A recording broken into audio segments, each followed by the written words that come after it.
तो परम भय, अंतराय नाही जाए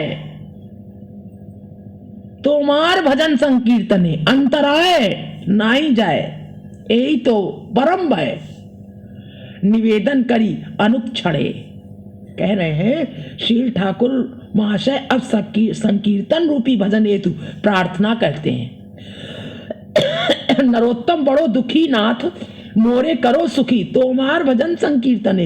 हे नाथ श्री कृष्ण, यह नरोत्तम बड़ा ही दुखी है, तुम ही हो इसके भयावह दुख से परित्राण करने वाले। परित्राण माने छुटकारा दिलाने वाले दुख से। नाथ शब्द का अर्थ रक्षक या पालक है, इसलिए दुख से रक्षा कर सुख देकर इसका पालन करो। दुख से रक्षा करके और सुख देकर इसका पालन करो। यदि श्री कृष्ण कहने लगे कि तुम्हें सुख कैसे मिलेगा, सो बताओ, इसका उत्तर देते तोमार भजन संकीर्तने। हाँ, तुम्हारे भजन में और तुम्हारे नाम संकीर्तन में ही मेरा एकांत सुख है, इसलिए अपने भजन का सौभाग्य प्रदान कर मुझे सुखी करो। सौभाग्य, अपने भजन का सौभाग्य, ये बहुत बड़ा सौभाग्य है जीव का, जो उसको ये भजन संकीर्तन मिलता है। वरना इस घोर कलिकाल में नहीं मिलता। हम अपने ही बनाए जाल में फंसे रहते हैं। ये जो समय नहीं मिलता ना जीवों को, वो इसी कारण नहीं मिलता। पहली बात तो हमारे कानों में जाती ही नहीं आवाज, और जाती है तो श्रद्धा नहीं उत्पन्न होती। श्रद्धा हो जाती है, श्रद्धा और विश्वास किसी तरह होता है तो इतने जंजाल है माया के कि वो हमें बैठने नहीं देते 2 घड़ी सत्संग में। और बिन सत्संग विवेक ना होई। अम्बरीश जी कह रहे थे, भी गए थे हम लोग तो अम्बरीश जी की वो सूरकुटी में चल रही थी, वहां पे भी आधा पौन घंटा बैठ गए थे।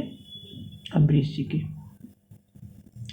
देवराहा बाबा के वहां पर गए थे, तो वहां से तो वही कह रहे थे कि बिन सत्संग विवेक ना होई। और मारे मारे हम फिरते, यहां धन कमा ले वहां धन कमा ले, थोड़ा और इकट्ठा कर ले, थोड़ा और इकट्ठा कर ले। समय नहीं हमारे पास, इसी में पूरा समय चला गया। थोड़ा सा समय मिलता भी है सत्संग का तो उसमें भी हम बैठ नहीं पाते, मन नहीं लगता, क्योंकि उससे ज्यादा जरूरी काम हमको दिखते हैं। जबकि है कुछ नहीं, कूड़ा है, कूड़ा बटोर रहे हैं, समझ लो। भगवान की बड़ी कृपा से बच्चा सतत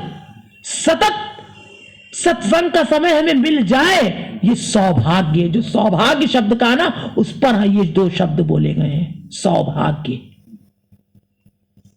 आप बड़े सौभाग्यशाली हैं जो यहां आसन बचा करके आपको बैठने का मौका मिलता है, कि सारे अपने धंधे छोड़ करके बैठे हुए हैं। आप भी सोच लेते रिटायर हो गए, अभी थोड़ा और कमा ले, कहीं लग जाते किसी बैंक में, अच्छे पदाधिकारी थे, आपकी जॉब थी बढ़िया है, सोच लेते थोड़ा और कमा लूं। नहीं सोच सकते थे क्या? सोचने वाले सोचते हैं, लेकिन बड़े सौभाग्यशाली हैं। आपके चरणों में प्रणाम है कि आपको संतोष हो गया, बस प्रभु बहुत दे दिया, बच्चे भी सब अपना अपना कर रहे हैं, मुझे पेंशन मिल रही है, इतने में मेरा बहुत गुजारा हो जाएगा, और तन मन से लगे हैं बिल्कुल, उसी का ये परिणाम है। तो इस भूमि पर बैठे हैं हम सब, ये बड़े सौभाग्यशाली हैं, इनकी दया से बैठे हैं। जय हो जय हो जय हो जय। इनकी दया ना होती तो क्या बैठते? संभव नहीं है दीदी, संभव है? नहीं संभव है। इनकी दया ना होती, इनकी कृपा। एक बार कहा था हमने, केवल इनके कानों में एक बार आवाज पड़ी, क्या करें, सत्संग चाहते हैं कि कहीं हो जाता, तुरंत बोल पड़े, दीदी मेरे यहां देख लीजिए, वो भी बड़े विनम्र भाव से। आसान नहीं है ये सब, बड़े विनम्रता से देख लीजिए, शायद जगह आपको अच्छी लगे कहने का देखो कितना सुंदर हाँ, तरीका, शायद जय हो सत्संग के लायक हो। जय देख हो लीजिए जय हो जय हो। तुरंत लिवा लाए हमको। किसी और चीज के लिए भी यहां लगा सकते थे, बना देते, थोड़ा सा और किराए पे उठा देते, तभी तभी छोड़ी थी। जब इसको प्लाट को लिया तभी तभी ये विचार करिए इतनी जगह कि इतनी जगह हम अपने भगवान का सत्संग भजन के लिए, अब ये तो नहीं पता था अपने कि भगवान के लिए छोड़ेंगे, तो कह दिया तो भगवान ने कहा हमारे निमित्त हो गया, भगवान के लिए छोड़ दिया। भगवान को सब पता था, पता इतने जीवों का आना, इतना भागवत सत्संग, संतों का आगमन, तो ये इनकी दया से हम लोग यहां बैठे हुए हैं, इनकी भक्ति के प्रभाव से बैठे हुए हैं। अरे बेटा ये इस जन्म की नहीं होती है। भगवान कह रहे थे, विपिन भैया कल कह रहे थे कि भगवान कहते बड़ी जल्दी, इतनी जल्दी मिलते नहीं है भगवान, बहुत सहज नहीं है बहुत सहज, लेकिन सहज भी नहीं है, बहुत समय लग जाता है। वो जीव का पिछला भी संस्कार होता है, तब वो भजन और भक्ति कर पाता है? हम तो रात दिन सोचते हैं, कर सकते थे, इधर का गेट था, बढ़िया किराए पे उठा देते, बढ़िया 10,000 मिलता। सत्य बात है बिल्कुल, गलत कह रहे, इतनी बड़ी जगह आराम से मिलता भैया, पूरा मकान बन जाता है इतने में, तो सही बात, कम है जगह, बहुत है। किराए पे उठा देते, नहीं चाहिए, बहुत दे दिया। आज जो ये सुख मिल रहा है वो उस किराए से लाखों करोड़ों करोड़ों गुना इनको मिल रहा है। जय हो। ये लाभ जो ले रहे हैं, भगवान ने दिया था तो उससे लाभ ले रहे हैं, इनकी दया से, इनकी कृपा से धन्य हो गई। तो हम सबके कहीं बेटा बहुत संस्कार थे जो हम सब की व्यवस्था भगवान ने करके भेजी थी। सब परिकर हैं, तुम सब परिकर हो, सब परिकर, सब अपना अपनी सेवा भगवान को प्रदान कर रहे हैं, जिसको जो भगवान करा रहे हैं उससे वो करा रहे हैं, तो सबकी दया से। तो ये बड़े सौभाग्यशाली हैं हम सब जो बैठ करके ऐसे भजन करते हैं, बैठ करके। ये बहुत मुश्किल में मिलता है, सौभाग्यशाली है वो। देखिए कितनी दूर से आते हैं, क्यों आते हैं दौड़ करके? आनंद की प्राप्ति होती है, अपने भी उद्गार निकलते हैं, उनके भी उद्गार निकलते हैं, बहुत लाभान्वित होते हैं हम। कितने बहुत, कितना आनंद है। क्यों? सौभाग्य, ये सौभाग्य है हम सबका, लेकिन हम सब नहीं समझ सकते। साधारण मिल रहा है, सत्य बात है? हमारे कितने बैठने वाले जो नित्य आ जाते हैं, नहीं आ पाते हैं। हम 1 घंटा नित्य नहीं निकाल पाते, 1 घंटा नित्य नहीं निकाल पाते, हमारे पास समय नहीं रहता। क्यों? कि हम उसको इतना महत्वशाली समझ नहीं रहे हैं। इतना बड़ा दुर्भाग्य है हमारा।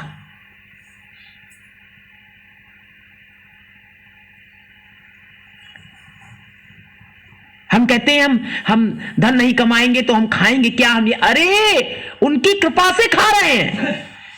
हम सारे काम करते हैं, हमने सारे काम के लिए समय नियुक्त किया हुआ है, इतनी देर ये, इतनी देर ये, इतनी देर ये, इतनी देर ये, लेकिन सत्संग के लिए हमारे पास 1 घंटा बिल्कुल नहीं है।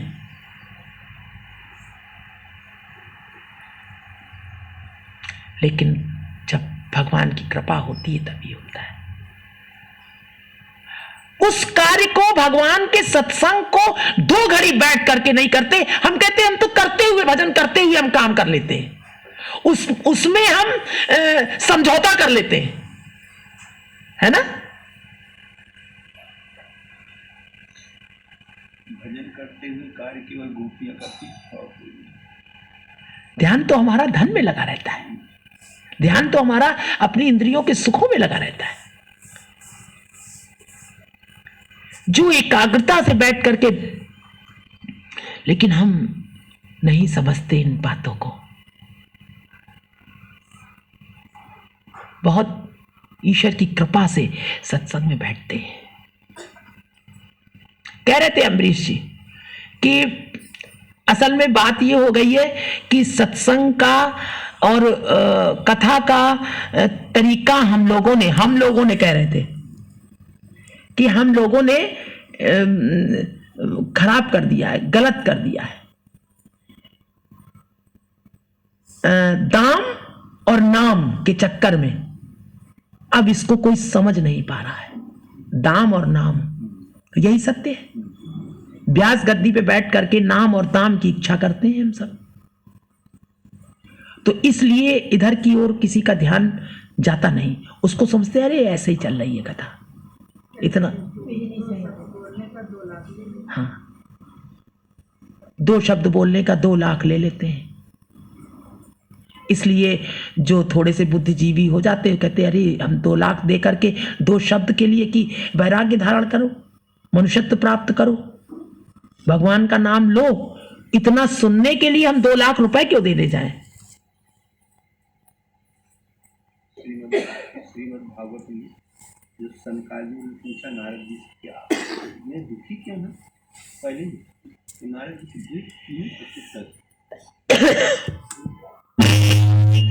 कि मैं इसलिए दुखी हूँ कि अब में जो पृथ्वी है जो अन्न देती है, क्योंकि अन्न का विक्रय हो रहा है बहुत तेजी से, इसलिए उसने अपना अन्न छुपा लिया है। अन्न छुपाने लगी पृथ्वी। बोले दूसरा कारण यह है कि वहाँ जो संत और महात्मा कहलाते हैं, जो ज्ञान देना चाहिए वो ज्ञान बेच रहे हैं। ज्ञान का विक्रय हो रहा है। एक तो अन्न का विक्रय हो रहा है, तो अन्न ने अपना अन्न रस छुपा लिया, पृथ्वी ने अपना रस छुपा लिया, इसलिए धान्य नहीं हो रहा है, क्योंकि पृथ्वी छुपा रही है, क्योंकि अन्न का विक्रय कर रहे हैं लोग। ज्ञान वाले जो ज्ञान वाले थे वो ज्ञान का विक्रय कर रहे हैं, तो ज्ञान अब रह नहीं गया वहां। ज्ञान केवल पुस्तकों में रह गया है। उस ज्ञान का कोई प्रभाव नहीं। प्रभाव नहीं। कहें अब दूसरा मेरा दुखी होने का मेरा दूसरा कारण यह है कि अब कलयुग में ज्ञान बिक रहा है, विक्रय हो रहा है ज्ञान का। अब ज्ञान मस्तिष्क में नहीं रह गया है, अब पुस्तकों में रह गया है, इसलिए मैं दुखी हूं। बोले तीसरा कारण क्या है? बोले हाँ, तीसरा कारण भी सुनो। मेरा तीसरा कारण दुख का यह है कि कलयुग में स्त्रियों बड़ी स्वतंत्र हो गई, इतनी स्वतंत्रता हो गई है कि बहुत ज्यादा स्त्री स्वतंत्र स्वेच्छाचारी हो गई। ये सब मेरे दुख का कारण है। तो जो दीदी बता रहे हैं कि विक्रय, जब विक्रय हो रहा है, वही जो अभी बताया अमरीश जी ने, ये क्या हो रहा है? हमने उन्हें एक्सेप्ट किया कि हमारी वजह से सब ये हो रहा है। हम लोग विक्रय कर रहे हैं ज्ञान का। भाई क्यों कर रहे हो? जब जान रहे हो कि 2-2 लाख रुपए क्यों विक्रय कर रहे हो ज्ञान का? ना करो ना, जन कल्याण करो ना। लेकिन छूट नहीं सकते क्योंकि इतना लोभ है। ज्यादा कुछ नहीं दीदी, राधे राधे। दाम और नाम 2 के कारण, इसलिए प्रभाव जो है जीवों के ऊपर पड़ नहीं रहा है। वो इसको समझते हैं अरे कौन बैठे जा करके, ये दशा है।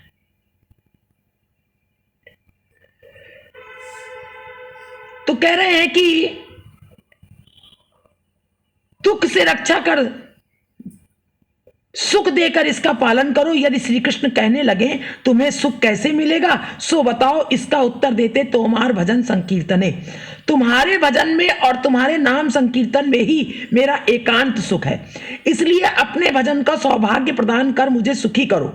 अपने भजन का सौभाग्य प्रदान कर मुझे सुखी करो। शील ठाकुर महाशय अत्यंत दैन्य से भरकर स्वयं को संसारी व्यक्ति समझकर जो कह रहे हैं वो विषय विमत्त संसारी जनों के लिए मृत संजीवनी की तरह परम हितकारी उपदेश है।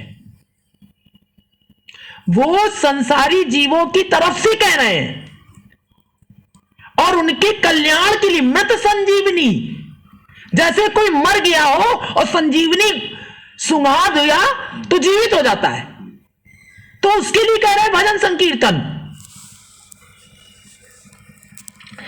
कह रहे हैं कि तुम्हारे नाम संकीर्तन में ही विमत यह वह विषय संसारी जनों के लिए मृत संजीवनी की तरह परम हितकारी उपदेश है ये जो उपदेश दे रहे हैं। स्वरूप विस्मृति, सांसारिक मनुष्य आहार विहार आदि संसार सुखों में प्रमत्त होकर, स्वरूप विस्मृति, स्वरूप यानी मैं कौन हूं, मैं आत्मा हूं, मैं भगवान का अंश हूं, ये विस्मृति हो गई है। अब स्मृति क्या है? मैं पिता हूं, मैं माता हूं, मैं पत्नी हूं, है, मैं व्यापारी हूं, मैं फलाना व्यापार कर रहा हूं, कर रही हूं, मैं घर चला रही हूं, मेरे बच्चे हैं, ये स्मृति रह गई है। विस्मृति हो गई अपने स्वरूप की। ये स्वरूप नहीं है हमारा, ये सब केवल शरीर रहते ही स्वरूप है, पर खत्म। इससे कल्याण नहीं हो सकता, दुर्गति बंद नहीं हो सकती इससे, कितनी बड़ी बड़ी उपाधियां हो जाएं। मैं राष्ट्रपति हूं, मैं इंद्र हूं, तो भी कुछ नहीं हो सकता। मैं भगवान का अंश हूं, मैं भगवान का दास हूं, यह स्वरूप सिद्धि हो सकती है। तो कह रहे स्वरूप विस्मृति, सांसारिक मनुष्य आहार विहार आदि संसार सुखों में प्रमत्त होकर इसी को परम सुख अवस्था मानकर ज्ञान बुद्धि का आधार मानव शरीर पाकर, ज्ञान बुद्धि का आधार ये मानव शरीर पाकर भी नाना प्रकार की दुख कर योनियों और भयावह नरक आदि दुख भोगों का हेतु स्वयं रच लेता है, स्वयं रच लेता है दुख योनियों का, दुख योनियों और भयावह नरक आदि दुख भोगों का हेतु स्वयं चुन लेता है, मकड़ी की जाल की तरह से खुद मर जाता है। श्री ठाकुर अब उसने भजन संकीर्तन सत्संग चुना नहीं, चुना क्या? अपना जीवन। और जीवन क्या है? जीवन जबकि श्री कृष्ण है। हाँ, बैठ करके किसी से मांग करके नहीं खाना है हमें, लेकिन जब तुम चाहोगे तो तुम्हें समय मिलेगा। तुम पूर्ण समर्पण होकर भी, अर्जुन ने भगवान को पूर्ण समर्पण होकर भी तीर चलाया, तीर निशाने पे लगता था। इसी तरह हमारा निशाने पे काम होगा, जो चाहेंगे वो कराएंगे। ऐसा नहीं है कि हम नहीं कर पाएंगे। भक्त रैदास जूता गांठते थे, नामदेव जी कपड़े का व्यापार करते थे, सब काम करते थे, कोई ऐसा नहीं है जिसने काम ना किया हो। और पेट पालन भी करते थे, सेवा करते थे संतों की, सब गृहस्थ थे, संत सेवा भी करते थे। क्या नहीं किया उन्होंने? क्योंकि उनका ठाकुर जी ने चलाया काम। श्री ठाकुर महाशय ने स्वयं ही कहा है, विषय गरल में, विषय गरल में, गरल माने विष, ताते मानो सुख चय से ही सुख दुख करी मानो, किंचित कृश्चित विचार करने पर सभी सहज ही समझ सकेंगे कि संसार सुखों का मोह नाना प्रकार के अवर्णनीय दुखों का हेतु है। अवर्णनीय, वर्णन नहीं किया जा सकता, दुखों का कारण है ये संसार। उसे क्या सुख कहा जा सकता है? वो तो घनीभूत दुख या क्लेश का ही आकार है, क्लेश का आकार है। यह बात सहज ही समझ में आ जाती है। महर्षि गौतम के न्याय दर्शन मत में दुख निवृत्ति का नाम मुक्ति है, दुख निवृत्ति का नाम मुक्ति है। उनके मत में दुख 21 प्रकार के हैं। शरीर 6 इंद्रियां, दुख 21 प्रकार के। कौन कौन से? ये शरीर, शरीर से दुख मिलता है ना, सुख भी मिलता है तो दुख भी मिलता है। 6 इंद्रियां, 6 विषय, 6 बुद्धियां, ये 19 वस्तुएं दुख स्थान होने से दुख नाम से अभीत है। सुख भी दुख का परिणाम होने से दुख ही है, और दुख तो स्वयं है ही। ये 21 दुख है। इस मत से भी सुख को दुख ही माना जाता है। वस्तुतः प्रकृत सुख इस जड़ जगत की वस्तु नहीं है। तभी कहा गया है, श्री ठाकुर महाशय कहते, नरोत्तम बड़ो दुखी, दुख थोड़ा बहुत हम सभी को है, किंतु दुख का अनुभव नहीं है। सबको है दुख, लेकिन दुख का अनुभव नहीं हो रहा है। दुख की अनुभूति मानव जीवन की परशुमणि पारस है। इसके स्पर्श से विषय मलिन चित्त लोहे की तरह भक्ति वासना से शरणोज्ज्वल हो उठता है। दुखानुभव करते करते ही मानव महत कृपा से सुख में गोविंद चरणों की ओर हाथ बढ़ा सकता है। दुख का अनुभव करते करते, हे प्रभु, इस जगत में बहुत दुख है। दुखानुभव करते करते ही मानव महत कृपा से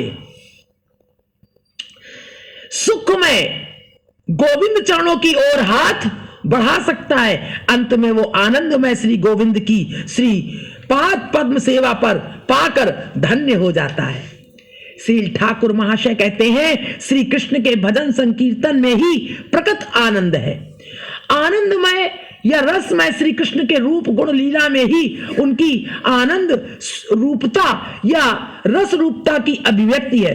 श्रवण कीर्तन आदि भजनांगों के सेवन से ही इन रूप गुण लीला आदि की अखंड रसा माधुरी भक्त आस्वादन करता है। श्री ठाकुर महाशय ने जिस भजन की बात कही है वो श्रवण कीर्तन आदि नवदा भक्ति ही माना जाएगा। फिर कहते हैं संकीर्तन, नवदा भक्ति में ही संकीर्तन आ जाता है। फिर भी उन्होंने श्रेष्ठत्व बताने की इच्छा से विशेष रूप से नाम संकीर्तन में रति की कामना की है, श्रेष्ठ बताने के लिए। श्री चैतन्य चरितामृत में देखा जाता है, भजनेर मध्य श्रेष्ठ नव विधा भक्ति, कृष्ण प्रेम कृष्ण दिते धरे महाशक्ति, तार मध्य सर्वश्रेष्ठ नाम संकीर्तन, निरपराध नाम हतई यह है प्रेम धन। अनेक लोग एकत्रित होकर उच्च स्वर से श्री खोल करताल आदि के सहयोग से जो कीर्तन करते हैं उसे संकीर्तन कहा जाता है। तमाम लोग खोल यानी मृदंग ढोल बजा करके, झांझ करताल बजा करके कीर्तन करते हैं, उसे संकीर्तन कहा जाता है। इससे स्वयं का, दूसरे का, यहां तक कि स्थावर जंगम आदि का भी नाम सुनने का सौभाग्य होता है। अपना, दूसरे का, और यहां तक कि स्थावर जंगम, ये वृक्ष इत्यादि जड़ चैतन्य सभी का सौभाग्य प्राप्त होता है नाम सुनने का। इसलिए जप आदि से इसका श्रेष्ठत्व है, जप से श्रेष्ठ है ये। फिर लीला चिंतन आदि के साथ नाम कीर्तन को भी संकीर्तन यानी सम्यक संकीर्तन कहा जा सकता है। गौड़ीय वैष्णव साधकों के राग मार्गीय भजन में लीला चिंतन के साथ नाम कीर्तन का विधान है। श्री नरोत्तम ठाकुर महाशय ने गारान हाटी स्वर का प्रवर्तन कर नाम गुण लीला आदि के संकीर्तन रस को मूर्तिमान कर दिया। तभी लिखा हुआ है, संकीर्तन आनंद आनंद जल महन मंदहास्य दंत धुति द्योति मुखाए स्वेदा सुधारा स्नपिताए स्मितई तस्मई नमो नमः श्री नरोत्तमाय।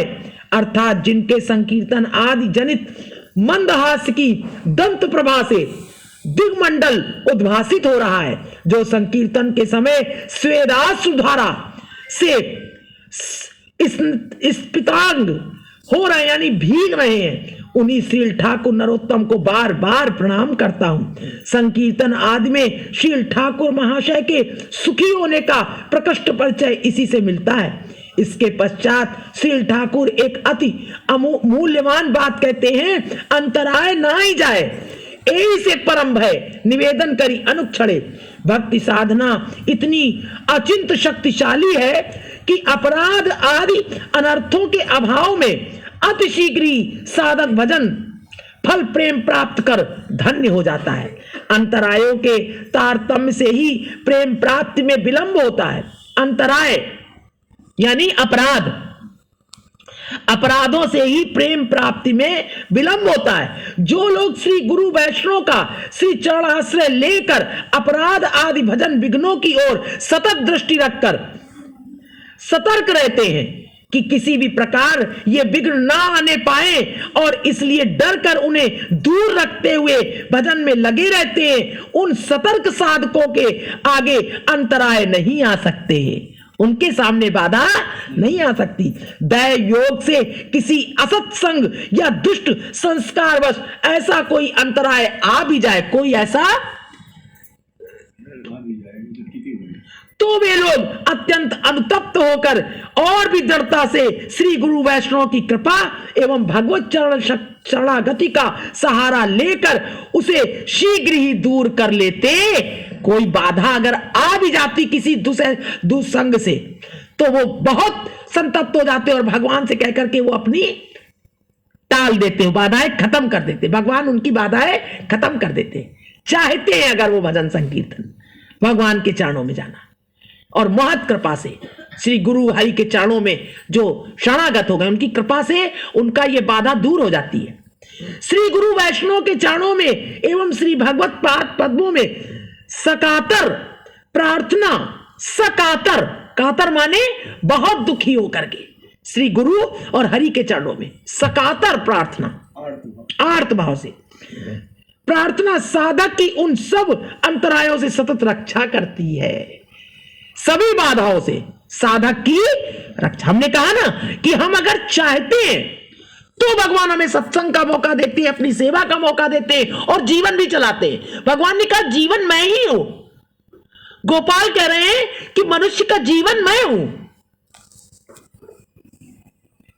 तो वो जीवन चलाएगा नहीं, वही जीवन है। जब अर्थात साधक की सकातर प्रार्थना से उसके प्रति भगवत कृपा का निस्सरण होता है, फलस्वरूप अंतराय दूर हो जाते हैं। जब वो कातर होकर के, बहुत आर्त होकर के, दुखी होकर के भगवान से प्रार्थना करता है कि आपके चरणों में रहूं, तो भगवान उसकी इन बाधाओं को दूर करते हैं और कृपा निस्सरण होता है, कृपा उसको मिलती है भगवान की। फलस्वरूप अंतराय दूर हो जाते, सारी बाधाएं खत्म हो जाती हैं। तभी कहा है निवेदन करी अनुक्षणे, बोलो गोविंद भगवान की जय हो। निवेदन कर अनुक्षणे, जय हो। ये कहा है भजन संकीर्तन। इस प्रकार से भजन संकीर्तन करना चाहिए भगवान से बहुत आर्त भाव में कि प्रभु कोई बाधा ना पड़े मेरे इस भजन संकीर्तन में, तो भगवान उस पर कृपा करते हैं, दया करते हैं और सारी बाधाएं दूर कर देते हैं। आप देखो, आप लोग खुद अनुभव कर लो कि आप चाहते हो अगर, तो वो बाधा दूर हो जाती है। प्रभु अब ये जीवन बर्बाद ना हो, प्रभु ऐसी कृपा करो, बस ये जीवन अब बर्बाद ना होने पाए।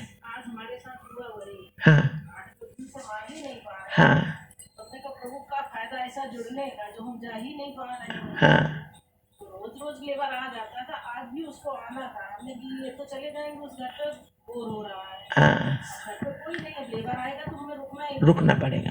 हमने कि फिर से आ जाएगा, अरे जा ही नहीं पाएंगे। तो वो नहीं आया, लो नहीं आया। हमने 9:30 बजे तक इंतजार उसका किया। हमने इनसे कहा हमें लग रहा अब तो नहीं आएगा, ताला बंद करके जा सकते हैं थोड़ी देर के लिए। तो बोले कि हाँ अब नहीं आएगा, अब तुम जा सकती हो। तो हम ताला बंद करके चले आए। अभी रिक्की उठा तो उसका फ़ोन आया कि मम्मी कहाँ हो, सत्संग चली गई। हमने कहा हाँ। तो बोला कि कितनी देर में आओगी। हमने बोला नहा लो, फ़ोन कर देना, हम आ जाएंगे, तुम्हें नाश्ता बनाएंगे आके। तब तक भाई इन लोगों का तो कोई अड़चन बिल्कुल नहीं, नहीं से उठते हैं। सही बात। अब लेबरों का है तो उन्हें देखना पड़ेगा। 8-10 दिन से कहाँ आ पा रहे, नहीं आ पा रहे कि इनको इधर कहीं जाना हो जाता, हमको रुकना पड़ जाता है घर पे। आज हमने कहा प्रभु जा ही नहीं पाते, क्या मतलब है। अब मन में पीड़ा थी ना, तो वो आया ही नहीं आज वो लेबर। आप अनुभव कर लो, तभी हमने कहा आप सब बैठे हो, अनुभव कर लो इस बात का। कृपा है, नहीं आया आज वो। जय हो जय हो जय हो जय हो। हम इच्छा तो करें बेटा, वो बाधाएं दूर करते हैं। करते हैं दीदी, करते हैं।